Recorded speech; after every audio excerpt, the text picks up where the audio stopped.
આજના જે અધ્યાયની અંદર પ્રારંભ કરીએ પહેલાં જે એક શ્લોક છે કે પરમેશ્વરને પ્રાર્થના કયા કયા સ્વરૂપે કરવામાં આવે છે અને કોણ કોણ કરે છે અને કેવી રીતે કરે છે એ પ્રાર્થના છે. એ શ્લોક છે યમ બ્રહ્મા વરુણેન્દ્ર રુદ્રમરુતઃ સ્તુનવન્તિ દિવ્યૈસ્તવૈ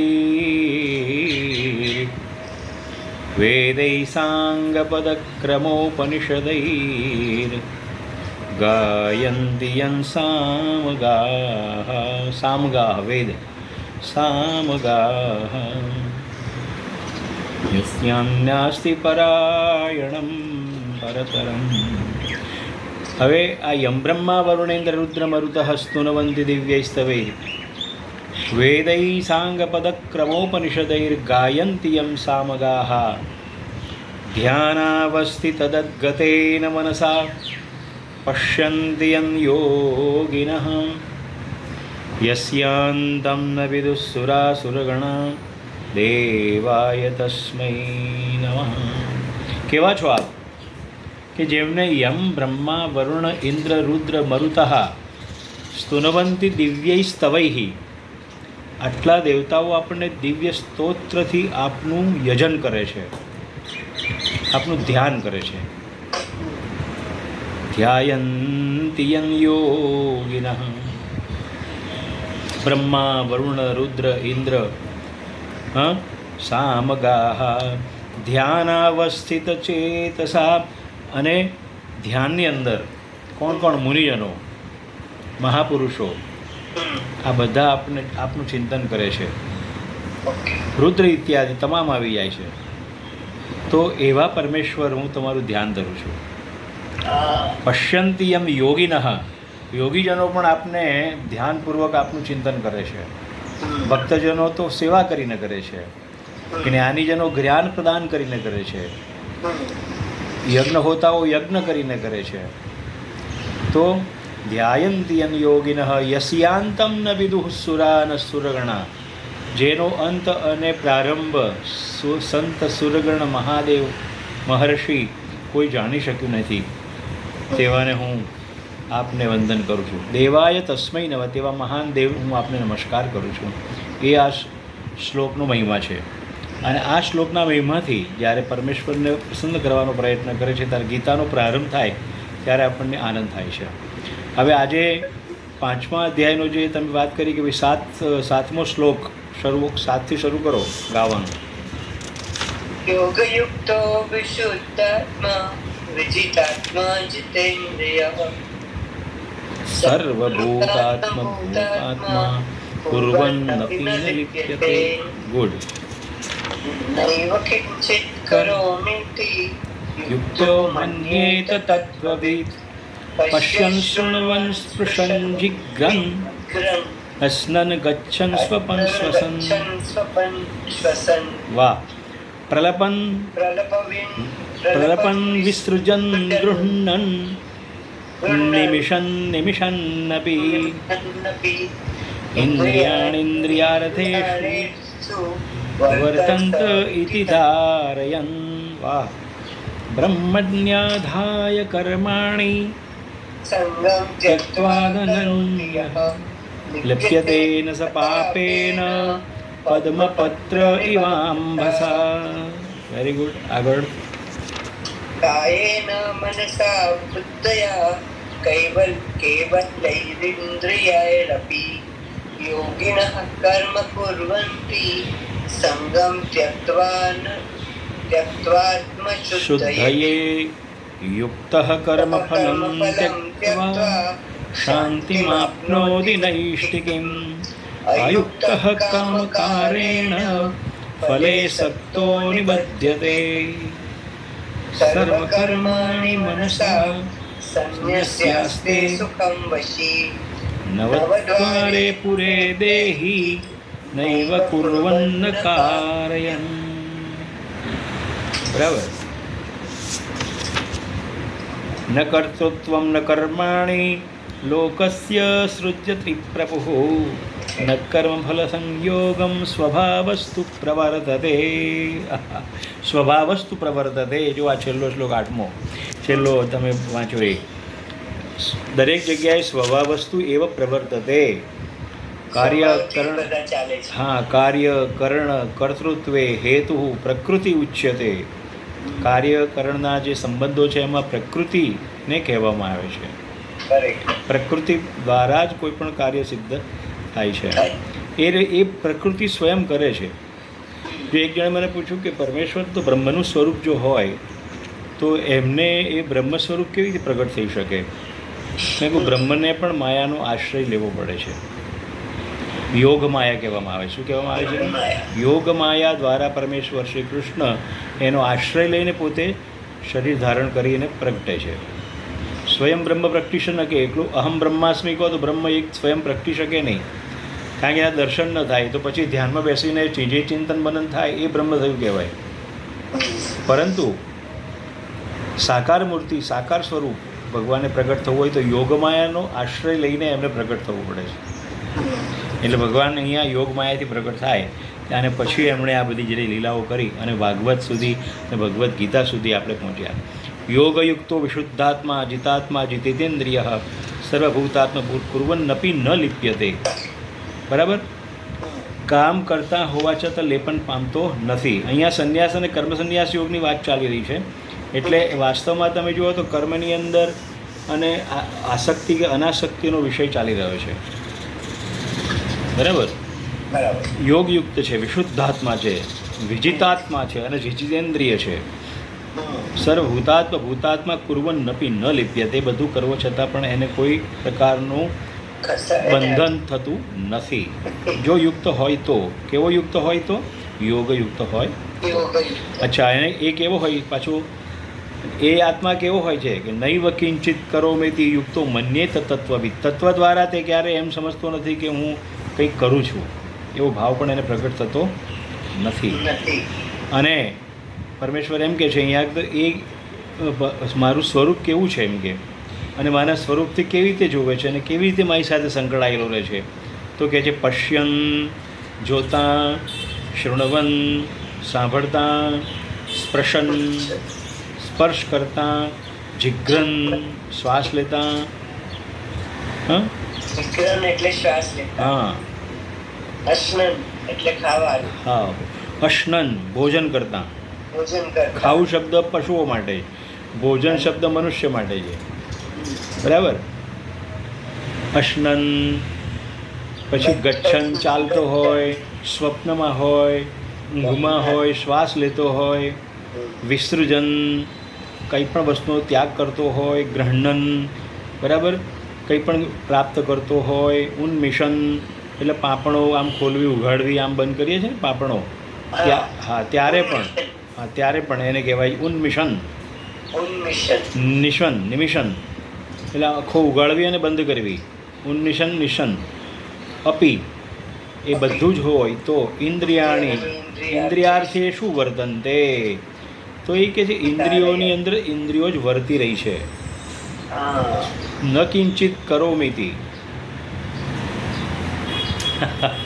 આ શ્લોક એટલો દિવ્ય છે અને આમ જેને સમજવા માટે તમે જુઓ તો એમ કહે છે કે ઇન્દ્રિયાર્થુ એવ ઇન્દ્રિય વર્તતે કિંચિત ન કરોમી ઇતિ એવ મન્યેત. હા, હવે આત્મનિષ્ઠ જે આત્મા જે છે એ આ બધું કરતો હોવા છતાં એમ માને છે કે એ ફક્ત ઇન્દ્રિયોના જ કાર્યો છે, મારા તો છે જ નહીં. ન મન્યતે લખ્યું કિંચિત ન કરોમી ઇતિ મન્યતે. શું કરતા? પ્રલપન, વિસૃજન, પ્રલપ કરતો હોય, પ્રલાપ કરતો હોય, બોલતો હોય, હા, ગ્રહણન, સૃજન, ગૃહણન, નિમિશન નપી ઇન્દ્રિયાણી ઇન્દ્રિયાર્થેષુ વર્તન્તે ઇતિ ધારયન. પોતે પોતાની જાતને એમ કહે છે, જે યોગી છે, સાધક છે, તે આ બધા ઇન્દ્રિયો દ્વારા અને પ્રકૃતિઓ દ્વારા જ કાર્ય થઈ રહ્યા છે, એમાં હું કંઈ કરતો નથી, એ ભાવ પ્રગટ થાય છે. અને આપણને કયો ભાવ પ્રગટ થાય છે? તો આપણે જોઈએ છીએ, આપણે તો અહંકારયુક્ત છીએ ને. સામાન્ય મનુષ્ય શું છે? અહંકારયુક્ત છે. એ તરત જ કે હા મારી આંખે જોયું, મેં સાંભળ્યું, મેં જોયું, મેં બોલ્યો, હું બોલ્યો, મેં ખાધું, મેં પીધું, મને કોઈ સ્પર્શ કર્યો, મેં આમાં આંખો ઊંચકાઈ નીચી કરી, આ બધા જે આલાપ જે છે એ આપણે અહંકારયુક્ત હોવાના કારણે આપણે એમ કહીએ છીએ મેં કર્યું, મેં કર્યું, મેં કર્યું. વાસ્તવમાં તું કંઈ કરતો જ નથી. એ વસ્તુ ઇન્દ્રિયો દ્વારા થયા કરે છે, ઓટોમેટિક. તું ના ઈચ્છે તોય થાય છે. તમે રૂમમાં બંધ કરીને પોતાની જાતને બેસી જાઓ છતાં પણ એ ચાલુ જ રહે. આ એક ક્રમ છે ઇન્દ્રિયોનો, અને એના પ્રત્યેકના દેવતા છે. એ પ્રત્યેકના દેવતાઓ એને પોતાને જ્યારે જ્યારે સમય જરૂર પડે ત્યારે એમાં પ્રકાશ ફેંકે છે. સમજજો, દૈવી શક્તિ કહેવાય એને. શું કહેવાય? દૈવી. હા, દૈવી. દૈવી અને આસુરી એક હોય છે. આસુરી, આસુરીમાં શું હોય કે જોવાની વસ્તુ ન જોવી, જોવાની વસ્તુ ન જોવી, પણ ન જોવાની વસ્તુને વારે ઘડી જોયા કરવી, એ આસુરી શક્તિ થઈ જાય. સાંભળવાનું છે ન સાંભળતા બીજી વસ્તુ સાંભળવા કરવી, એ દૈવી વૃત્તિ નથી, એ આસુરી વૃત્તિ છે. પછી કે ઈશ્વરભાઈ એ તો એની મેળે સંભળાય છે, એનું શું? તો તને કોણે કહ્યું તું રૂમ બંધ કરીને એકલો બે શાંતિ રાખ, એમાંથી નથી જવું તો નહીં સંભળાય. અથવા ભગવાનના ગીત છે, ગાજ છે, સાંભળવાની વસ્તુ સારી પડી તારી બસ એ કર ને, તો થયું કે નહીં? એટલે ખરાબ વસ્તુ તો પોતે કરવાની ઈચ્છા કરે તો જ થાય છે, થતી પણ નથી. રોકી શકાય છે કહેવાનો અર્થ છે. અને અહીંયા તે યોગી માટે શું કહ્યું? યોગી એમ કહ્યું કે હું આ કોઈ ક્ષેત્રમાં કામ કરતો નથી, પણ એ ઇન્દ્રિયો દ્વારા, ઇન્દ્રિયોથી જ થયા કરે છે. આ એક ભાવ પ્રગટ થયો છે અહીંયા એ રીતેનો. બરાબર છે. નિમિષન ઇતિ એવ મન્યતે. આની અંદર તત્વવેત્તા માટેની વાત છે. સાંખ્યયોગ જે છે, સાંખ્યયોગીઓ એ આ રીતના વિચાર કરે છે બધા, કે ઇન્દ્રિયાર્થો, મન, બુદ્ધિ, ચિત્ત, અહંકાર, એનાથી યુક્ત આ બધી ઇન્દ્રિયો છે, એના યુક્ત આ બધા કાર્યો થયા છે. બ્રહ્મને આની સાથે કોઈ લેવા દેવાથી બ્રહ્મ તો અહમ બ્રહ્માસ્મિ કરીને બેસે છે સાંખ્યયોગી. બરાબર? તો એ હા, તો એ સાંખ્યયોગીની વાત આ રીતે અહીંયા રજૂઆત કરી ભગવાને, કે આ રીતે પણ જીવન જીવે છે લોકો, અને આ પ્રમાણેનું પણ હોય છે. આગળ, બ્રહ્મણ્યાધાય કર્માણિ સંગમ ત્યક્ત્વા કરોતિ યઃ લિપ્યતેન સ પાપેન પદ્મપત્ર ઇવાંબસા. હા, હવે યહ એટલે જો, કર્માણી એટલે સર્વકર્મ, બ્રહ્મણી એવ આધાય, સંગમ એટલે આસક્તિ, આસક્ત લીલા જે છે એ નહીં, ત્યક્તવા છોડીને કરે છે, કરોતિ માને કરે છે, સહ અંબસા પદ્મપત્રમ ઇવ ન પાપેન લિપ્યતે. બરાબર? જેમ પાણીની અંદર કમળ હોય પણ એ પલળતું નથી, પણ દેખાય છે સુંદર મજાનું, રાઈટ? એમાં સુગંધ છે, એનું દ્રશ્ય છે, એની સૌંદર્યતા છે, બધી જ વસ્તુ છે. એવી રીતે સંસારમાં રહીને પણ જો વ્યક્તિ અનાસક્ત રહીને કર્મ કરે તો એને કોઈ પણ પ્રકારનું પાપ લાગતું નથી, એવો સંદેશ ભગવદ્ ગીતાની અંદર આ શ્લોકમાં આપણને મળ્યો. કૃષ્ણએ સ્પષ્ટ વાત કરી છે કે તું પણ અહીંયા અર્જુન આ રીતે કામ કર અને યુદ્ધ કર, તને પાપ લાગશે નહીં. કારણ કે મોટા મોટો પ્રશ્ન તો ડરવાનો છે અને પાપ લાગવાનું છે, એનો જ શરૂ થયો છે. તમે યાદ કરવાનું હંમેશા, આગળના શ્લોકો જે ગયા છે ને એ શ્લોકોમાં પ્રશ્ન પૂછેલા છે એ રીતના, અને એણે ત્યારે જ શસ્ત્ર મૂકેલા. એટલે ભગવાનને આ બધી કથા લાંબી કરવી પડી છે, અહીંયા સુધી 18 અધ્યાય સુધી પહોંચવું પડ્યું છે. બરાબર? તો એને કેવી રીતે, આમાં શું સમજ્યા તમે? ત્યક્ત્વા કરોતિ સહ અંબસા પદ્મપત્રીવાંબસા.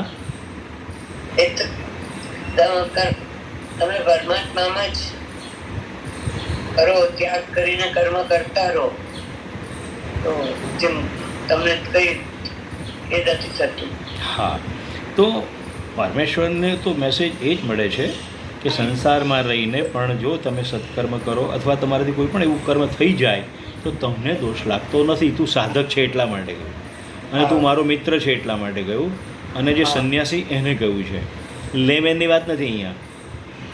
લેમેન તો ઓલરેડી એની આ સાથે ચોંટેલો જ છે. કામ કયો શ્લોક આવ્યો હતો ને કે ભાઈ ન જ્ઞાને, શું કહેવાય એને, શ્લોક હતો કે ન બુદ્ધિભેદ જનયેદ અજ્ઞાનામ કર્મસંગીનામ જોષેત સર્વકર્માણી વિદ્વાન યુક્ત સમાચરે. શ્લોક આવી ગયો છે કે જે કર્મમાં લાગેલા છે, કર્મમાં આસક્ત છે, એને તો કંઈ અડવાની જરૂર જ નથી, એને કંઈ કહેવાની જરૂર પડે, એ જાણવા એની તૈયારી પણ નથી. અને એ તો એમ કરતાં સિદ્ધિને પામશે, ભલે એને જ્ઞાન નથી થયું, પણ એ એનું કાર્ય તો કરે છે સરસ રીતે, કોઈને ડિસ્ટર્બ કર્યા વગર. તો અહીંયા સાધકની વાત છે, જે ઉપાસક છે, સાધક છે, જે યુદ્ધના માટે તૈયારી કરી રહ્યો છે કર્મની, એને એમ કહે છે કે જો તું મારી આજ્ઞા પ્રમાણે આ સંસારમાં રહીને પણ કર્મ કરીશ તો તને દોષ લાગશે નહીં. પાપ કહ્યું ને, પાપે ન લિપ્યતે, પાપથી લિપાતો ન લિપ્યતે. હા, કાયેન મનસા બુદ્ધ્યા કેવલૈર ઇન્દ્રિયૈરપી યોગિનઃ કર્મ કુર્વન્તિ સંગમ ત્યક્ત્વા આત્મશુદ્ધયે. હવે યોગીઓ શું કરે છે? આત્મશુદ્ધિ માટે કામ કરી રહ્યા છે. યોગીઓ પોતાના કાયેન મનસા, કાય અને વાણી, યોગીઓ કેવી રીતે? તો કેવળ પોતાના ઇન્દ્રિય અને મન બુદ્ધિને કાયાથી શરીરથી સંગમ ત્યક્ત્વા આત્મશુદ્ધયે કર્મ કુર્વન્તિ. નહીં તો એમને શું કરવાની જરૂર પડે છે? ના જરૂર પડે કાર્ય કરવાની, બરાબર. છતાં પોતાના મન અને ઇન્દ્રિયોને, શરીરને, એનો સંગ ત્યજીને આત્મશુદ્ધયે તે કાર્ય કુર્વન્તિ, કર્મ કુર્વન્તિ. સજ્જનો, સંન્યાસીઓ, સાધકો, ઉપાસકો, જેટલા શબ્દ આપણી પાસે હોય ને એ લેવાના. ઉપાસક હોઈ શકે, સાધક હોઈ શકે, ભક્ત હોઈ શકે, સંન્યાસી છે, આ બધા પોતાનો પ્રયત્ન કરતા હોય છે ને, તે આત્મશુદ્ધ એ કરે. શું કરવા? આત્મશુદ્ધિ કરવા, એ માટે કર્મ કરે છે. એટલે તો બધા ઘણી વખત તમે કહો છો ને કે આટલું બધી દુનિયા જામી ગઈ છે, આટલા બધા લોકો છે, આ છે તે છે, પણ એમાંથી 25-50% બોગસ હોય, પણ 10-20% તો બિચારા પોતાના કાર્યને સિદ્ધ કરવા માટે તો પ્રયત્ન કરી રહ્યા છે. કળિયુગની અંદર આપણે ચોક્કસ જાણીએ છીએ કે 80-90% ઘડોળે ગોટાળા છે, પણ કેટલાક સંન્યાસી સાધુ એવા છે કે જે પોતાની આત્મશુદ્ધિના માટે પણ કર્મ કરે છે. એ કંઈ પોઝિટિવિટી છે, પોઝિટિવને તમે છોડી ના શકો, બરાબર. સાવ નેગેટિવ જો વાત ચર્ચા કરો તો તમારી પાસે જે હોય તે પણ જતું રહે, બરાબર ને. એટલે દ્રષ્ટિ જે છે એ આપણે વિધેયાત્મક રાખીએ તો આપણને એ જ્ઞાનનો લાભ મળે.